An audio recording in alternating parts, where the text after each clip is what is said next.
Sveiki bičiuliai, ir vėl kamštis. Taip, važinėjant Europos platybėmis, visai nenuostabu. Nu ir kas dabar kaltas? Dega kažkas. Gerai, kad mano puodas nedega, o tik garuoja. Va, prancūziškas batoniukas, 39 centai, šviežias, skanus, minkštas. Turiu laiko kamštį užkandžiauti. Pirmai progai pasitaikius nutariau aplenkti šitą kamštį, nes ilgai jame strikčiau. Šalutinį keliuką radau, važiuosiu nacionaliniais keliais. Bus greičiau.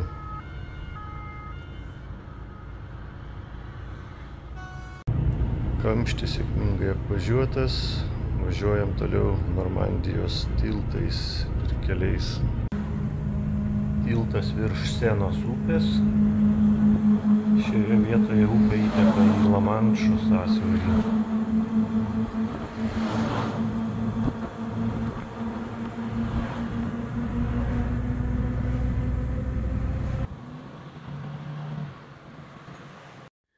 Vėl eismas stoja, vėl kažkas nutiko. Nu, šį kartą matau ne gaisras, o avarija. Į priekabos galą kažkas įsirėžė, gana skaudžiai matau. Ir greičiausiai kitas vilkikas trenkėsi. Man net nuvažiavo nuo kelio. Vaje, vilkiko kabina sugniužinta kaip skarbonkė. Nenustebčiau, kad tai mirtinas susidūrimas. Prancūzai mėgsta demonstruoti štai tokias avarijų liekanas, kad būtų vairuotojams apie ką pagalvoti. Kažko čia man gaunasi lėtai važiuoti tiek greitkeliuose, tiek miestelėse, specifinės gatvės. Bet yra į ką pažiūrėti. Na, chebrytė, retas atvejis, pasiknisam šiukšlių konteinerį. Bet tos šiukšlės kažkaip labai kvepia ledais. Kibiriukai vieni tušti, kiti pustušti, o kiti ir pilni. Ir matau ten ledų porcijos nepaliestos, pakuotos, pilnos. Nu ką, neriu. Nu, ledų prisilaižiau, galima važiuoti toliau. Lenktyniauti su traukinukais. Ir pasitiksim štai žiemą gražią Prancūzijoje. Toje vietoje, kur aš čia sniego niekada nemačiau anksčiau. Kol parkinge stovi tyliai ramiai, tai labai gražu. O kelyje, matau, jau prasideda nuotykiai. Stoja eismas. Štai ir sustojom. Jau 2 valanda gulinėju.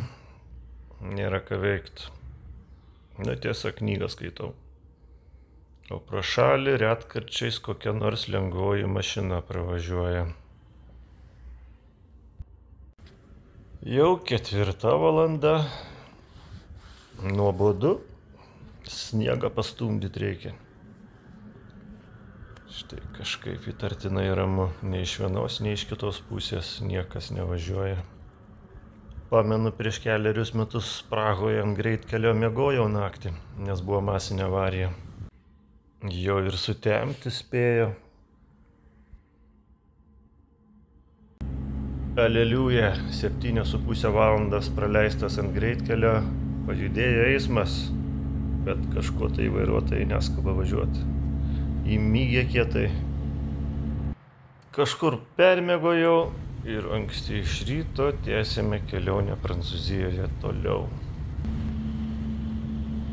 Kuo toliau, tuo gražiau, sniego mažėja. Va, visai jo beveik jau nebėra. Na va, ir saulutė pasirodė, 10 šilumos, sniego kaip nebūta. Tai tiek, toliau tęsiu kelionę permainingais orais. Čiau.